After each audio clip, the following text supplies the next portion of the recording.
ตอนนี้ค่อยก็มาบ้านกลางเมืองอัศพรแขวงสวรรณเขตมองจุดชุมพลงามพี่เด้อนี่บ้านสบูรณ์พี่สบายดีล่ะ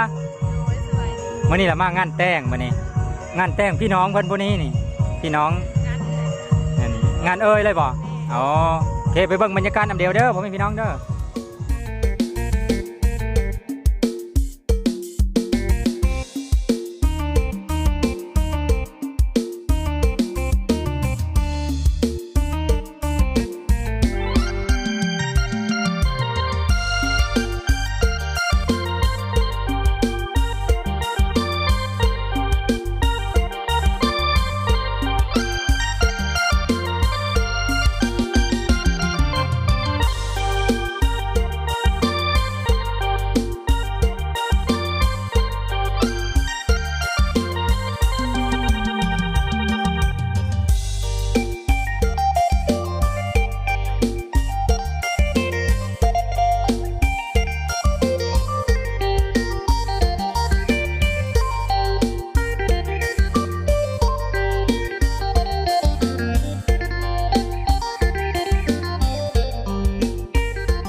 ตอนนี้น้องๆเขากำลังหาข้าวปลาอาหารมาให้รับประทานขอขอบเจอน้องๆหลายๆเด้อตอนรับเป็นอย่างดี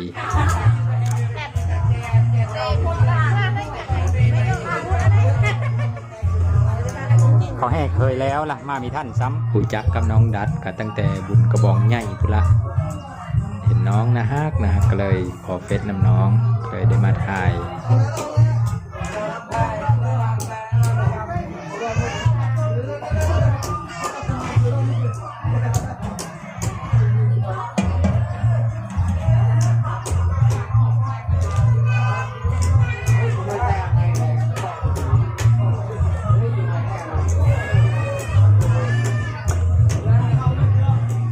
เพิ่นกำลังกินเบย์แซ่บๆพ่อแซ่บไปแล้วเบย์เย็นๆอีกพ่อคืนนี้หมอนขนาดบ่คืนนี้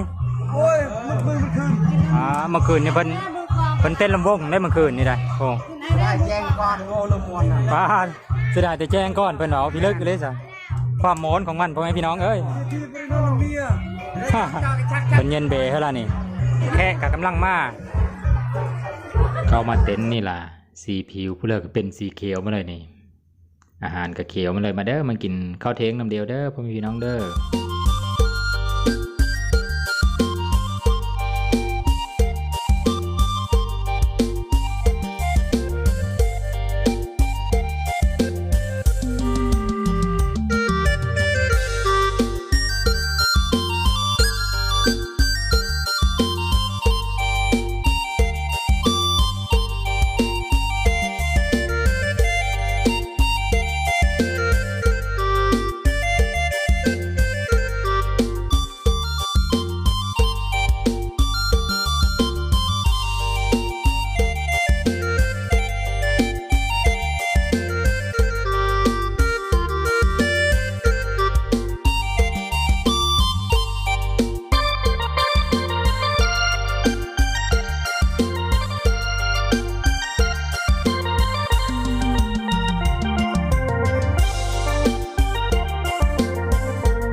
เฮินน้องบูนก็เลยห่มไม้นี่ไปพ่อพี่น้องเอ้ยก็แม่นเฮินน้องบูนอยู่ขวามือฮั่นอยู่มองหานขานี่เลย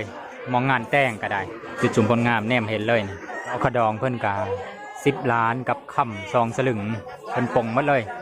คอยละมามีท่านจำตอนที่เพิ่นเฮ็ดพิธีต่างๆกันนะเดี๋ยวมาเบิ่งว่ามันสิแตกต่างกับพิธีผู้ไทยหลายสำเลอ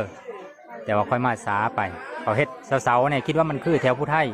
นี่แห่เคยในประมาณ11 โมงผู้ไรหา12 โมงผู้ไรอันนี้เพิ่นมา10 โมงกว่าหา11 โมงนี่เพิ่นแล้วเพิ่นสุมมาละตอนนี้เพิ่นกำลังเบาะเคยกำลังสั่งสอนเคยนันทาเทพกับผู้ไทยกับคำเค้นเคยน่าจะแบบนี้ตอนนี้เพิ่นกับปิดเครื่องเสียงแล้วล่ะ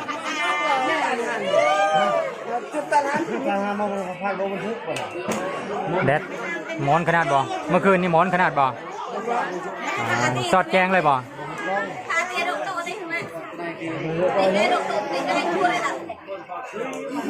มีตำมะฮุ่งมาอีกบ่เนี่ยเดี๋ยวอีกสักหน่อยก่อนให้เพิ่นซุมมาแล้วให้เพิ่นแล้วพิธีคอยไก่สิได้เข้าไปมัดแขนเจ้าสาวเจ้าบ่าวเพิ่นพอมาตำลังเบนี่เป็นแจ้งอีเลยอันนี้10,000เบล่า17โอ้ลื่นกันตั้ง7,000พุ่นน่ะอันนี้10,000นึงเบเวทกำลังตีตลาดอยู่ในลาวแนวอยู่แนวกินมาเพิ่มอีกแล้วนี่มีทั้งซุกแน่ทั้งดิบแน่ซินโง่ป่ะนี่มาเด้อมากินข้าวเทงน้ำสาวๆเด้ออยู่บ้านกลางเมืองอัศพรแขวงสวรรณเขตพี่ละจุดสุ่มพลงาม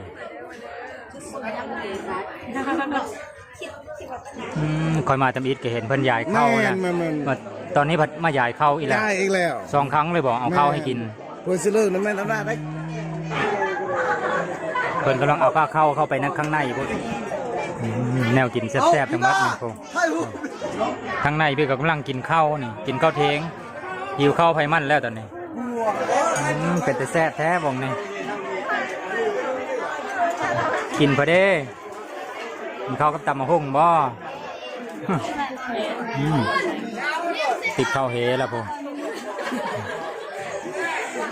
ผู้สาวงามกำลังหิ้วติบเข้าไปติบเข้าเป็นรุดเสียบันนี้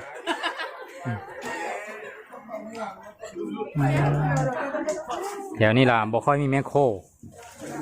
คันถ้าแถวผู้ไทยซุมเฮาบัดมีแต่ผู้หญิงเฮ็ดอันนี้ผู้ชายเฮ็ดเนาะโอ้ตัวลาบดิบลาบสด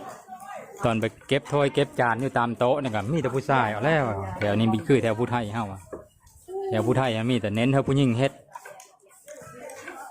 แถวนี้เป็นสายแห่งงานผู้ชายตัวนี้เราเทิงแบบเป็นอันนี้แหละโอ้เราเทิงก็เป็นอันนี้เพิ่นงานตัวนี้แหละผู้ชายเฮ็ดเพิ่นว่าผู้ชายเป็นพ่อโคโอ้ตำมะฮุ่งกับผู้ชายอีผู้หญิงไปซื้อจักให้แซ่บแล้วผู้ชายตำนี่ก็ตำบ่แซ่บผู้หญิงบ่ตำบ่แซ่บนะผู้ชายตำแซ่บก็เลยให้ผู้ชายตำเพิ่นว่า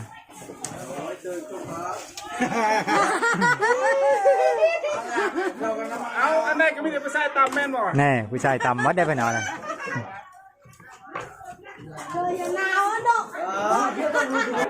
หากมาเห็นงานนี้แล้วคอยกระดาเรื่องเฮ็ดอยู่เฮ็ดกินนี่เขาเน้นเรื่องผู้ชายเสิร์ฟกับผู้ชายเสิร์ฟเก็บจานเก็บโต๊ะนี่กับผู้ชายแนวอยู่แนวกินเพิ่นกระลายน้ำกระปุนเพิ่นกระแซบอยู่อ้อหวานนิดนึงแซบผู้สาวลายเขาเอาเมื่อคืนนี่นะมันอยู่ไกลจากหมู่บ้านเขาอยู่14 กิโลจากกระตัวเมืองอัศพรมานี่ก็ได้คันตั้งแต่สะพานมิตรภาพไทยลาวแห่งที่2มุกดาหารสวรรณเขตจนมาฮอดนี้ก็110 กิโลพอดีผมพี่น้องเอ้ยประกันกินข้าวเทงแซวแล้วได้บัดนี้พิธีต่างๆกันแล้วหมดแล้วเด้คันถ้าผู้ไทยเสต้องกินก้อนยังได้แห่เคยนะตอนนี้บุกห้องนอนเจ้าสาวเจ้าบ่าวได้ตอนนี้นะบุกห้องนอนแล้วเด้อวันนี้นะมาปูแหนเจ้าสาวด้วย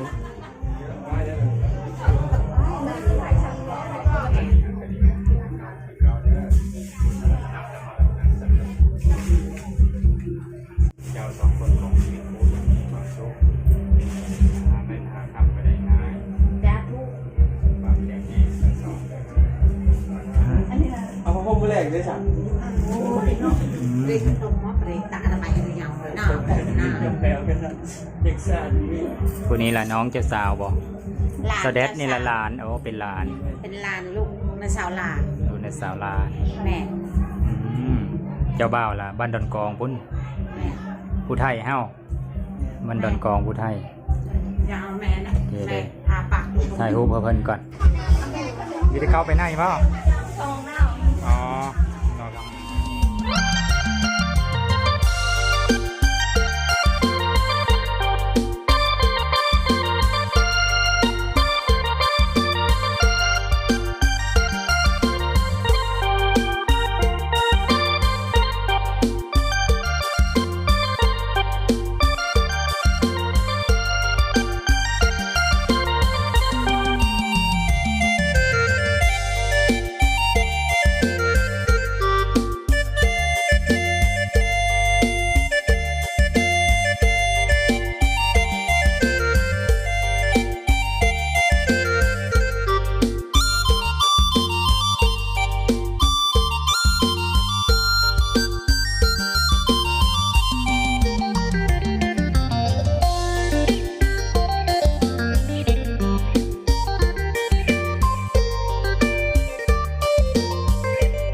มีคลิปที่น่าสนใจมานำเสนอเด้อใน4คลิปนี้ได้รับชมคลิปใดแน่ละน้อคันถ้าคลิปใดบ่ทันได้ชมกดเลยเด้อ